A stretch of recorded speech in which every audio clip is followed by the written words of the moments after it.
ጌታችን መድኃኒታችን ኢየሱስ ክርስቶስ በሐዋርያው ቅዱስ ዮሐንስ በኩል በኤዥያ ማይነር በአሁኗ ቱርክ ተብላ በምትጠራው ሀገር ውስጥ ለምትገኝ ቤተክርስቲያን በላከው ደብዳቤ የተጻፈ መልእክት። ሥራህንና ድካምህን ትዕግሥትህንም አውቃለሁ።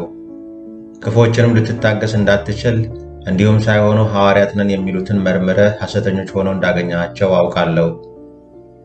ታግሰህማል፣ ስለ ስሜም ብለህ ጸንተህ አልደከምህም። የዚህ ሁሉ ሙገሳና ዝና ባለቤት የሆነችው የኤፌሶን ቤተክርስቲያን ከተዘረዘሩት መልካም ሥራዎቿ በላይ ኢየሱስ ክርስቶስን ያሳሰበው ምንድን ነው?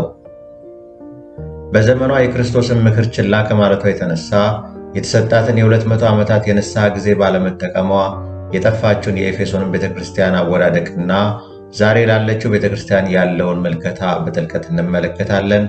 አብራችሁኝ ቆዩ።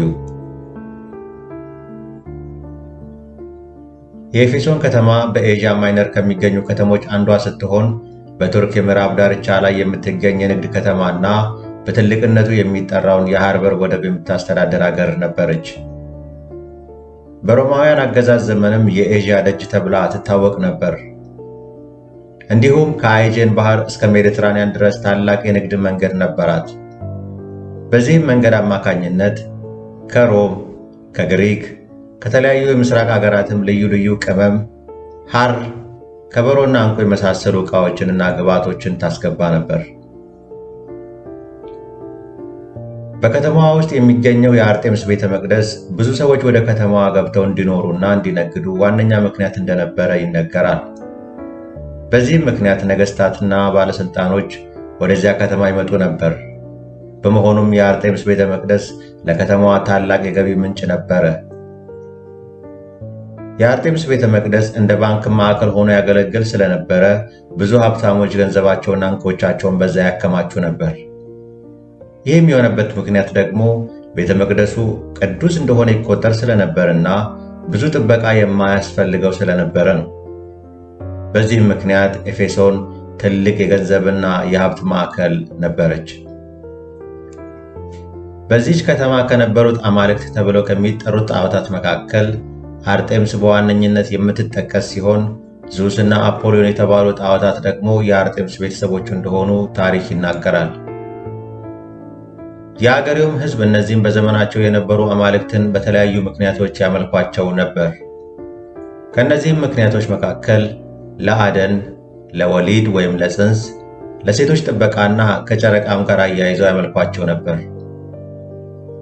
ሐዋርያው ቅዱስ ጳውሎስም በኤፌሶን የነበረውን ቆይታ ለ3 ዓመታት የዘለቀበት ትልቁ ምክንያት ሕዝቡ በተለያየ የባዕድ አምልኮ ውስጥ ለዘመናት ታስሮ ስለነበረ ነው። ይህም በሐዋርያት ሥራ መጽሐፍ ምዕራፍ 19 ላይ በግልጽ ተጽፎ እናገኘዋለን። ከሐዋርያው ቅዱስ ጳውሎስ አገልግሎት በኋላም ሌላኛው የኢየሱስ ክርስቶስ ሐዋርያ የነበረው ሐዋርያው ቅዱስ ዮሐንስም በዚያ ስፍራ እንዳስተማረና የኢየሱስ ክርስቶስን መልእክት በወቅቱ ለነበረችው ለኤፌሶን ቤተክርስቲያን እንዳስተላለፈ ይታወቃል። በተለያዩ የባዕድ አምልኮ ተጽዕኖ ውስጥ የነበረችው የኤፌሶን ቤተክርስቲያን ከጌታችንና ከመድኃኒታችን ከኢየሱስ ክርስቶስ በተወሰነ መልኩም ቢሆን ለመልካም ሥራዎቿ ምስጋናን አግኝታለች። ነገር ግን ከሁሉ በላይ የሆነውን የሁሉም ማሰሪያም የሆነውን ክርስቶስን ረስታለች።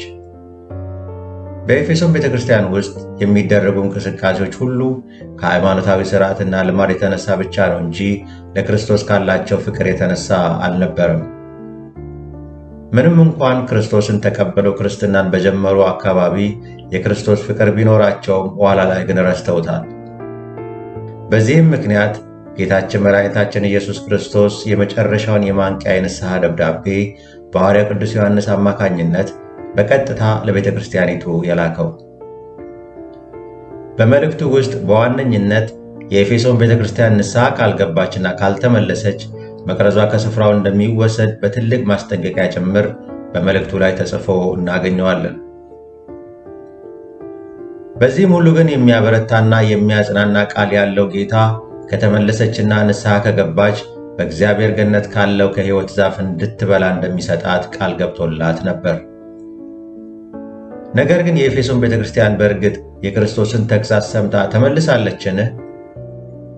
ከሐዋርያው ቅዱስ ጳውሎስ የ3 ዓመታት ትምህርትና ከሐዋርያው ቅዱስ ዮሐንስም መልእክት በኋላ ለ200 ዓመታት የሚያክል በተለማመዱበት ሃይማኖታዊ ሥርዓትና ልማድ ኖረዋል። ምንም እንኳ የረጅም የንስሐ ዘመን ቢሰጣቸውም ባለመስማታቸውና ባለመመለሳቸው ምክንያት የኤፌሶን ከተማ በተለያዩ የተፈጥሮ አደጋዎች ተመታች። በዚህም ምክንያት ንግዱ እየቀዘቀዘ ከመምጣቱ የተነሳ ሕዝቡ ምድሪቱን ለቆ እንዲወጣ ተገደደ። በኋላም በዘመኑ አገራትን በቅኝ ግዛት የሚከበውና የሚያስጨንቀው የኦቶማን ኢምፓየር ሙሉ በሙሉ ከተማዋን ተቆጣጠረ።